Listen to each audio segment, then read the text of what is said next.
Hello everyone, welcome back to my channel. আশা করি তোমরা সবাই খুব ভালো আছো। দেখো আমিও বেশ ভালো আছি, সুস্থ আছি।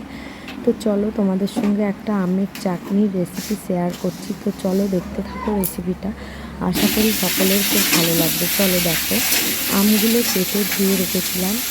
তো এবারে কড়াইতে একটু তেল দিয়ে, মানে এটা পুরো সর্ষের তেলে করছি, চাটনি যেহেতু তো সর্ষের তেলে বানাবো।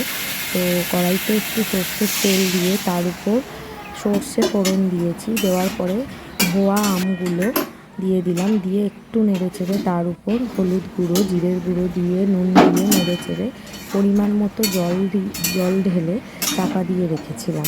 তো একটু আমগুলো সিদ্ধ হয়ে যাওয়ার পর চাপাটা খুলে দেখো পরিমাণ মতো চিনি দিয়ে দিচ্ছি।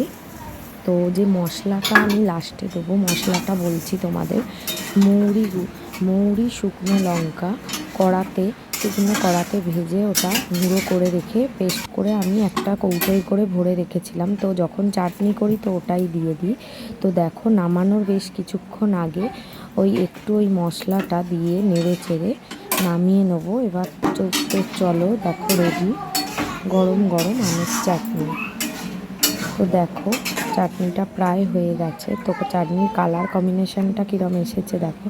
তো চলো দেখো রেডি গরম গরম আমের চাটনি।